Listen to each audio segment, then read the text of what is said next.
आणि दादा भुसे यांचा आग्रह होता हे मी अनेकदा पाहिलं आहे. उद्धव ठाकरे, सन्माननीय उद्धव ठाकरे या राज्याचे मुख्यमंत्री असताना ती नेमणूक व्हावी अशी त्यांची भूमिका होती, पण ती एकनाथ शिंदे यांनी त्यांची इच्छा पूर्ण केली. आता ज्या अर्थी ईडीच्या धाडी पडलेल्या आहेत, फडणवीस मंत्रिमंडळातील एका मंत्र्यानं नियुक्त केलेल्या आयुक्तावर, याचा अर्थ त्या धाडीचे धागेदोरे त्या संबंधित मंत्र्यापर्यंत जाऊ शकतात.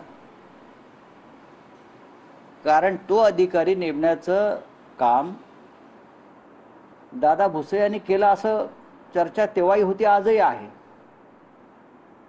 आणि ते रेकॉर्डवरती आहे. त्यांचे शिफारस पत्र आहेत माझ्या माहितीप्रमाणे.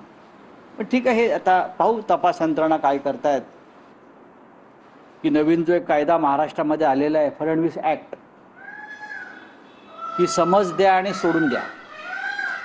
जसं काल काही मंत्र्यांना समज दिली आणि सोडून दिला, नवीन फडणवीस ॲक्ट आलाय महाराष्ट्रात. बाकी सगळे जे असतात त्यांच्यावर कायदेशीर कारवाई होईल.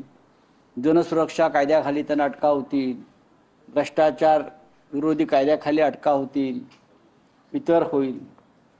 पण मंत्रिमंडळातले जे अपराधी आहेत, माणिक कोकाटे असतील, शिरसाट असतील, संजय राठोड असतील, बरं अन्य कोणी असतील, ज्यांची जागा बाहेर असायला पाहिजे ते तुरुंगात आहेत, ज्यांची जागा तुरुंगात असायला पाहिजे ते मंत्रिमंडळात आहेत. त्याचं कारण महाराष्ट्रात जो फडणवीस ॲक्ट लागू आहे, आधी वॉशिंग मशीन मग फडणवीस ॲक्ट, ही समज द्यायची आणि माफ करायची. शिंदेच्या भोवती फास आवळला जातो. या निमित्ताने सगळी जी नावं समोर येत आहेत ते शिंदेच्या कुटुंबाच्या निगडीत किंवा शिंदेच्या मंत्र्यांच्या अवतीभोवती पाहिलं. नक्की तसं दिसतंय या क्षणी, पण त्याच्यावरती या क्षणी मत व्यक्त करणे योग्य नाही. कारण हे सगळं दबावाचं राजकारण किंवा ब्लॅकमेलिंगचे राजकारण असतं. आता बरेचसे जे लोक आता अटक केले आहेत, मग अमित साळुंके असेल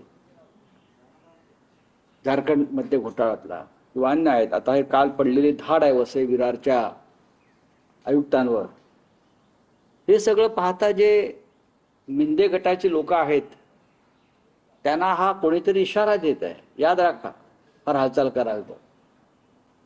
सगळ्या फायली टेबलावरती आहेत, पण त्या टेबलावरच्या फायली पोलिसांकडे केव्हा जाणार हे पाहावं लागतं.